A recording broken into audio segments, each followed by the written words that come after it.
Good morning students. तो आज हम बीएससी बीएड सेकेंड ईयर का अपना जो टॉपिक पढ़ रहे थे जीवाश्म, उसमें आगे पढ़ेंगे। तो देखो, कल के लेक्चर में हमने पढ़ लिया था कि जो जितने भी जीवाश्म होते हैं, चाहे पादपों के हो चाहे किसी भी प्राणी के या फिर जीवों के, कि उनका निर्माण कैसे होता है। ठीक है, आज के लेक्चर में हम पढ़ेंगे कि जीवाश्मों का अनावरण या फिर जीवाश्म खोजे कैसे जाते हैं, या फिर वो अपने आप कैसे अनावृत हो जाते हैं, या फिर मतलब इंसानों के सामने जीवाश्म कैसे आ जाते हैं। ठीक है, तो सबसे पहला पॉइंट इसका है पहाड़ों के निर्माण से। तो देखो, जब पहाड़ों का निर्माण होता है तो उत्थान के समय क्या होता है कि जो पृथ्वी के नीचे के जो स्तर है, ठीक है, या फिर पृथ्वी के नीचे जो प्लेट्स है, उनमें क्या है, बहुत ज्यादा बदलाव आता है। वो प्लेट्स खिसकती है, जिसके कारण क्या होता है कि पहाड़ों का निर्माण होता है। और जो नीचे की जमीन है वो क्या आ जाती है, थोड़ा ऊपर आ जाती है, जिसके कारण अगर उस नीचे की जमीन में कोई जीवाश्म धसे हुए हैं या फिर जीवाश्म है, तो वो क्या है, ऊपर की तरफ आ जाते हैं और उनको खोज लिया जाता है। ठीक है, अगला है हिमनदन से। मतलब कि देखो कि जब जो बर्फ के पहाड़ होते हैं, या फिर वहां जहाँ पे बर्फ ही बर्फ पाई जाती है, या फिर मतलब मान लो कि जब ग्लेशियर पिघलते हैं, या फिर जो बर्फ के पहाड़ होते हैं उनमें से जो बर्फ है वो नीचे गिरना शुरू हो जाती है, ठीक है, या फिर खिसकना शुरू हो जाती है। तो उसके कारण क्या है कि अगर उस बर्फ में धसे हुए कोई जीवाश्म होंगे, तो वो क्या है, धीरे धीरे जब वहां की बर्फ नीचे खिसक जाएगी या वहां की बर्फ जब हट जाएगी, तो धीरे धीरे वो जीवाश्म क्या है, ऊपर की ओर आ जाएंगे, या फिर जो भी इंसान वहां पे जाएंगे उनकी नजरों में वो जीवाश्म आ जाते हैं। ठीक है, अगला पॉइंट है दबाव पड़ने पर चट्टाने टूटती है। ठीक है, अब जब जो भी चट्टाने होती है, या फिर पृथ्वी के नीचे का तापमान मतलब मान लो कि बहुत ज्यादा हो जाता है, उसके कारण क्या होता है कि जो ऊपर की चट्टाने होती है उस पर बहुत ज्यादा दबाव पड़ता है। और दबाव पड़ने के कारण क्या होता है कि वो जो चट्टाने होती है वो धीरे धीरे टूट जाती है। और उन चट्टानों के टूटने से क्या है, उनकी जो ऊपर की सतह होती है वो तो खत्म हो जाती है, और जो उनकी नीचे की सतह होती है वो धीरे धीरे क्या है, ऊपर आ जाती है। और अगर उस नीचे वाले सतह में कोई जीवाश्म संरक्षित होगा या कोई जीवाश्म उसमें उपस्थित होगा, तो वो जीवाश्म क्या है, धीरे धीरे ऊपर की सतह पे आ जाएंगे और उनकी खोज कर ली जाएगी। ठीक है, अगला है बाढ़ के दौरान। तो देखो, जब बाढ़ आती है तो बाढ़ में क्या होता है कि जो पानी होता है वो बहुत तेजी से प्रवाहित होता है, और जब वो बाढ़ का पानी किसी पहाड़ों से टकरा कर गुजरता है, या फिर उनके बीच में जो पहाड़ आ जाते हैं, तो वो क्या करते हैं कि पहाड़ों के कुछ भागों को भी क्या है, अपने साथ बहाकर ले जाते हैं। जिनके उनके जो ऊपर के भाग होंगे वो क्या है, कुछ टूट जाएंगे, ठीक है, या फिर जो नीचे के भाग होगा उनमें से कुछ टूट जाएगा, और अगर उनके नीचे कोई जीवाश्म दबे होंगे तो वो क्या है, ऊपर की सतह पे आ जाएंगे। ठीक है, तो ये चार प्रकारों से क्या है, जीवाश्मों का अनावरण हो सकता है, या फिर जीवाश्म खोजे जा सकते हैं। कौन कौन से? पहाड़ों के निर्माण के कारण, दूसरा जिन पहाड़ों पर बर्फ पाई जाती है उन बर्फ के पिघलने से या फिर उन बर्फ के हटने से, ठीक है, तीसरा है जब दबाव पड़ने पर चट्टानें टूटती हैं, उनके कारण भी जीवाश्म अनावृत होते हैं, और तीसरा है बाढ़ के कारण पहाड़ों के टूटने से। ठीक है, अगला हम पढ़ेंगे जीवाश्मों का काल या फिर आयु गणना, कि जो भी जीवाश्म हमें प्राप्त होते हैं या फिर जिन भी जीवाश्मों की खोज पाई जाती है, उन जीवाश्मों की आयु की गणना हम किस प्रकार कर सकते हैं, या फिर उन जीवाश्मों को देखकर या फिर उन पे खोजे करके हम कैसे पता लगा सकते हैं कि ये जीवाश्म कितने पुराने हैं, या फिर ये जो जीव है वो कितने साल पहले पाए जाते थे। ठीक है, तो जो जीवाश्मों का काल है उसमें क्या है कि जितने भी ज्यादातर जीवाश्म हमें प्राप्त होते हैं वो क्या है, सारे के सारे अवसादी चट्टानों से प्राप्त होते हैं। ठीक है, ज्यादातर जीवाश्म किससे प्राप्त होते हैं, हमें अवसादी चट्टानों से। और जो जीवाश्मों की उम्र है वो अवसादी चट्टानों में स्थित स्तर से ज्ञात की जा सकती है। तो देखो, जो भूमि का स्तर है उसकी जो नीचे ही नीचे वाली, अगर मतलब मान लो समतल भूमि और उस पर कोई चट्टान पाई जा रही है, तो उसकी जो नीचे ही नीचे की स्तर होगी उस चट्टानों की, वो क्या है, बहुत ज्यादा समय की होगी, या फिर उसके निर्माण में क्या है, बहुत ज्यादा टाइम लगेगा उनके बजाय जो कि ऊपर की सतह होगी। ठीक है, तो किसी भी चट्टान की जो नीचे ही नीचे की या फिर सबसे नीचे की जो स्तर होती है वो क्या है, ज्यादा आयु की होती है, या फिर उनको बनने में क्या है, ज्यादा समय लगा होता है। अब देखो जीवाश्मों की आयु की गणना हम 3 प्रकार की विधियों से कर सकते हैं। कौन कौन सी? सबसे पहले रेडियो एक्टिव व्ययमापी विधि, दूसरी है रेडियो एक्टिव कार्बन विधि और तीसरी है पोटेशियम आर्गन विधि। तो देखो सबसे पहले समझते हैं रेडियो एक्टिव व्ययमापी विधि। तो देखो ये वाली जो विधि है वो क्या है कि सबसे ज्यादा मान्य विधि है, या फिर हम ऐसा बोल सकते हैं कि इसी विधि के द्वारा क्या है कि जो ज्यादातर जीवाश्मों की खोज होती है, फिर जो भी जीवाश्म हमें प्राप्त होते हैं उन सबकी आयु की गणना क्या है, रेडियो एक्टिव व्ययमापी विधि द्वारा ही निकाली जाती है। तो इस विधि की खोज किसने की थी? बोल्ट वुड नामक वैज्ञानिक ने, उन्होंने ही क्या है इस विधि को सुझाया था। ठीक है, तो अब पृथ्वी पर क्या है बहुत सारे रेडियो एक्टिव पदार्थ पाए जाते हैं, जिनमें कि जैसे रेडियम हो गया, थोरियम हो गया या फिर यूरेनियम हो गया। ठीक है, अब जो ये रेडियो एक्टिव पदार्थ है वो क्या होता है कि पृथ्वी पर बहुत ही कम मात्रा में उपस्थित होते हैं, क्योंकि रेडियो एक्टिव पदार्थ क्या है बहुत ज्यादा खतरनाक होते हैं मनुष्य के लिए, या फिर जो भी जीव या वनस्पति इस पृथ्वी पर पाई जा रही है उनके लिए हानिकारक होते हैं।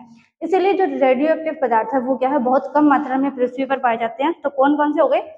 रेडियम, थोरियम और यूरेनियम। ठीक है, अब जो यूरेनियम होता है वो क्या है कि धीरे धीरे मंद गति से धीरे धीरे लेड या फिर इसका सिंबल क्या है बीबी, इसमें परिवर्तित होता रहता है। ठीक है, मतलब कि ये रुकता नहीं है, बहुत ही धीमी गति से लेड में परिवर्तित होता है, लेकिन एक सतत गति के साथ, मतलब कि लगातार चलने वाली गति के साथ क्या है ये लेड या फिर शीशे में परिवर्तित होता रहता है। कौन? यूरेनियम। ठीक है, और इसके विघटन की जो गति होती है या फिर यूरेनियम के विघटन की जो गति होती है वो पर्यावरणीय कारकों पर, मतलब कि पर्यावरण का ताप कितना है, इस पे दबाव कितना पड़ रहा है, उन सब पे निर्भर करती है। तो जब यूरेनियम बहुत ही ज्यादा मंद गति से क्या है लेड और हीलियम में विखंडित होता रहता है, ठीक है, और लगभग 45 खरब वर्षों में यूरेनियम की जो कुल मात्रा है वो विघटित होकर आधी हो जाती है। ठीक है, जो यूरेनियम है वो लेड और हीलियम में परिवर्तित होता रहता है, और 45 खरब वर्षों में क्या होता है कि जो ये यूरेनियम है इसकी मात्रा विघटित होते होते क्या है आधी रह जाती है। ठीक है, 45 खरब वर्षों के अंदर। तो जब इसकी मात्रा आधी रह जाती है तो विघटन के इस समय को हम बोलते हैं अर्ध आयु। क्या बोलेंगे? अर्ध आयु। अब किसी चट्टान में यूरेनियम और लेड की सही मात्रा का मूल्यांकन करके हम चट्टान की आयु को ज्ञात कर सकते हैं, और उस चट्टान में जो जीवाश्म पाए जाएंगे हम उनकी आयु को भी ज्ञात कर सकते हैं। ठीक है, कि यूरेनियम क्या करेगा, धीरे धीरे विघटित होकर लेड और हीलियम में परिवर्तित हो जाएगा, और जो यूरेनियम होता है उसका जो विघटन है वो क्या है बहुत ही ज्यादा मंद गति से होता है। इसको लगभग 45 खरब वर्ष लग जाते हैं अपनी मात्रा का विघटन करते करते उसकी आधी मात्रा में रहने पे, और इस काल को हम बोलते हैं अर्ध आयु काल। ठीक है, और इस अर्ध आयु काल में या फिर जो भी चट्टानें होती है उनकी जो आयु है वो हम इस अर्ध आयु काल के द्वारा पता लगा सकते हैं, और साथ ही साथ उन चट्टानों में जो जीवाश्म पाए जाएंगे उनकी आयु के बारे में भी हम क्या है इसी अर्ध आयु काल से पता लगा सकते हैं। ठीक है, ये हो गई पहली विधि कि जीवाश्मों की आयु की गणना किस प्रकार की जाती है। अब है दूसरी विधि, तो दूसरी है रेडियो एक्टिव कार्बन विधि। जैसे पहली विधि में क्या था, रेडियो एक्टिव पदार्थों की सहायता से हम क्या करते थे, जीवाश्म की आयु की गणना करते हैं। उसी प्रकार जो हमारी दूसरी विधि है रेडियो एक्टिव कार्बन विधि, उसमें क्या होता है कि कार्बन की आयु की गणना के आधार पर या फिर कार्बन तत्व के आधार पर हम क्या करते हैं किसी भी जीवाश्म की आयु की गणना करते हैं। ठीक है, तीसरा है पोटेशियम आर्गन विधि। तो इसमें पोटेशियम और आर्गन की सहायता से हम क्या करते हैं किसी भी जीवाश्म की आयु की गणना करेंगे। ठीक है, अब देखो हमने क्या क्या पढ़ लिया, जीवाश्मों का अनावरण कैसे होता है और जीवाश्मों की आयु की गणना किस प्रकार होगी, ये दो टॉपिक पढ़ लिए। अब अगला तीसरा टॉपिक है हमारा जीवाश्म अभिलेखों की अपूर्णता, मतलब कि जो भी जीवाश्म हमें प्राप्त होते हैं तो वो क्या है कि पूरे प्राप्त नहीं हो सकते, या फिर पूर्ण रूप से पूर्ण जीव का जीवाश्म क्या है बहुत ही कम मात्रा में प्राप्त होता है, क्योंकि जीवाश्म जो भी जीवाश्म में विलय है उनकी अपूर्णता पाई जाती है। तो हम देखते हैं कि किसी भी जीव का पूर्ण जीवाश्म हमें कम मात्रा में क्यों प्राप्त होता है, या फिर अपूर्ण, या फिर मतलब कि जीवों के कुछ कुछ भाग ही क्या है हमें जीवाश्म के रूप में प्राप्त होते हैं, ऐसा क्यों होता है? तो सबसे पहले देखो, अश्मी भवन में कठिनाइयां।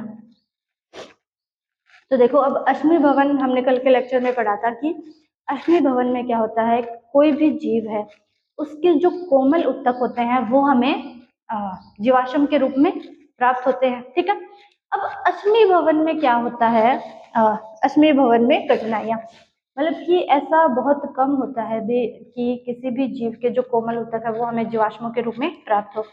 क्योंकि आपको पता है कि जब किसी भी जीव की मृत्यु होती है या फिर कोई भी जीव जो जीवाश्मों में परिवर्तित होते हैं, तो उनके जो भी कोमल उत्तक होते हैं या फिर उनकी जो स्किन होती है, उनकी जो भी त्वचा होगी, उनको क्या है कि सूक्ष्म जीवों द्वारा अपघटित कर दिया जाता है। तो वो इतनी ज्यादा मात्रा में शेष नहीं रह पाते, केवल और केवल क्या है उनके जो कठोर भाग है वो ही जीवाश्म के रूप में हमें प्राप्त हो पाते हैं। ठीक है, लेकिन ऐसे जीव जो कि समंदर की गहराइयों में पाए जाते हैं या फिर समंदर की गहराइयों से जिनके जीवाश्म प्राप्त होते हैं, वो उनके क्या है, उन जीवों में अश्मी भवन या फिर उन जीवों के कोमल उत्तक हमें जीवाश्मों के रूप में प्राप्त हो सकते हैं। ज्यादातर जो अश्मी भवन है वो कौन से जीवों में पाया जाएगा, जो कि समुद्री जीव है या फिर जो समुद्र की गहराइयों में पाए जाते हैं, उन जीवों में हमें अश्मी भवन पाया जाता है। ठीक है, अगला है जीवाश्मों का विनाश। तो देखो, हमें पता है कि अब पृथ्वी पर क्या है कि जलवायु बदलती रहती है। पृथ्वी की जो अलग अलग जगह हैं या फिर जो अलग अलग स्थान है उन पे क्या है, अलग अलग जलवायु पाई जाती है। और जो पृथ्वी के नीचे की जो परतें हैं वो भी क्या है, खिसकती रहती है। ठीक है, क्योंकि अगर ज्यादा ताप हो जाए या फिर ज्यादा दबाव हो जाए, ठीक है, उस कारण पृथ्वी की जो परतें हैं वो खिसकती रहती है या फिर भूकंप आते रहते हैं। तो जब भूकंप आता है उसके कारण क्या होता है कि पृथ्वी की ऊपरी सतह पर जो भी पहाड़ या फिर जो भी ऊंची ऊंची चट्टानें पाई जाती है वो क्या होती है, खिसक जाती है। ठीक है, और उनके खिसकने के कारण क्या होता है कि उसमें जो जीवाश्म स्थित होते हैं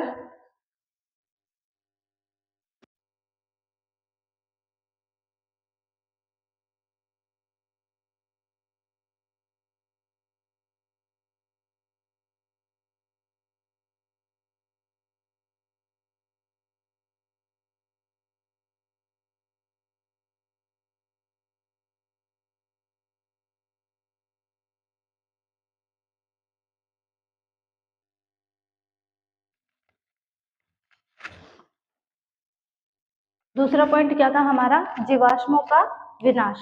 मतलब कि देखो कि जब पृथ्वी के नीचे जो प्लेट्स पाई जाती है, जब वो प्लेट्स खिसकती है या फिर मतलब मान लो कोई भी भूकंप आ गया, ठीक है, या फिर बाढ़ आ गई, तो उसके कारण क्या होता है कि जो ऊंचे ऊंचे पहाड़ होते हैं या फिर जो चट्टानें होती है वो क्या होते हैं कि टूट जाते हैं। मतलब मान लो उस चट्टान में या फिर उस पहाड़ में क्या है, किसी जीव का जीवाश्म था। अब या तो वो पहाड़ टूट गए या फिर वो थोड़े इधर से उधर खिसक गए, उसके कारण क्या होता है कि वो जो पूर्ण जीव का जीवाश्म उसके अंदर था वो जीवाश्म भी क्या है, बीच से टूट जाएगा या फिर अलग अलग पार्ट में डिवाइड हो जाएगा। ठीक है, उन चट्टानों के टूटने के कारण या फिर जो भी पहाड़ होते हैं उनके टूटने के कारण, जिसमें वो जीव धसे हुए थे या फिर जिनके उनके जीवाश्म उसमें उपस्थित थे। ठीक है, तो इस कारण भी क्या है, हमें अपूर्ण जीवाश्म प्राप्त होते हैं। तीसरा है जीवाश्मों की खोज में कठिनाई।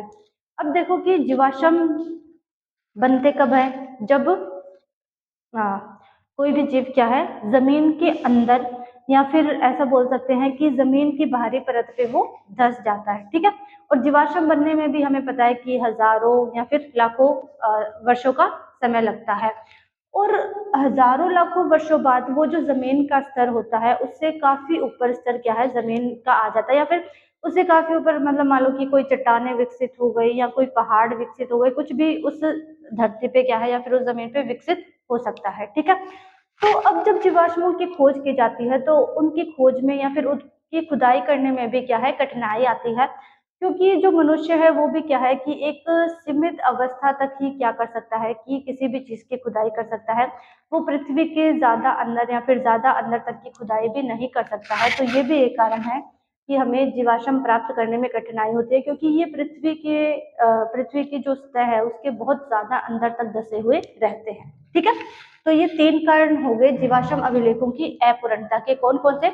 सबसे पहले अश्मीकरण, की जो भी जीव होते हैं उनके जो कोमल उत्तक होंगे वो हमें जीवाश्म के रूप में बहुत ही कम प्राप्त होते हैं। दूसरा, जीवाश्मों का विनाश, कि किसी भी प्राकृतिक कारण से जब चट्टाने या पर्वत टूट जाते हैं या फिर खिसक जाते हैं तो उनके अंदर जो जीवाश्म उपस्थित होते हैं वो भी क्या है, अलग अलग टुकड़ों में बंट जाते हैं। इस प्रकार भी क्या होता है कि हमें पूर्ण जीव का जीवाश्म नहीं मिल पाता। और तीसरा है जीवाश्मों की खोज में कठिनाई, क्योंकि ये जमीन में क्या है बहुत अंदर तक धसे रहते हैं, तो इनको खोद के बाहर निकालने में भी क्या है बहुत ज्यादा मुश्किल आती है या फिर ये बहुत ज्यादा कठिन होता है। ठीक है, ये 3 कारण हो गए जीवाश्म अभिलेखों की अपूर्णता के।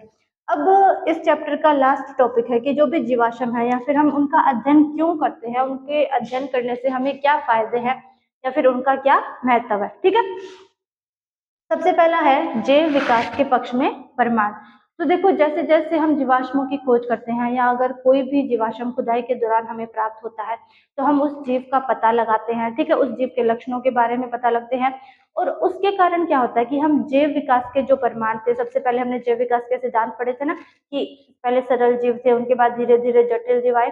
तो इस प्रकार जो जीवाश्म है वो भी हमें जैव विकास के प्रमाण प्राप्त करने में मदद करते हैं कि उनके शारीर की सरल प्रकार की है या जटिल प्रकार की है, उसको देखकर हम जैव विकास के प्रमाणों को प्राप्त करते हैं। ठीक है, अगला है प्राक ऐतिहासिक जीवन।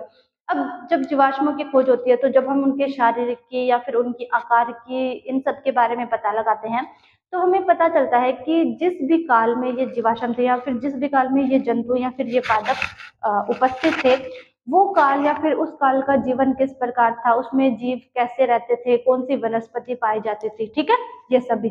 अगला है जंतु वर्गों की वंशावली।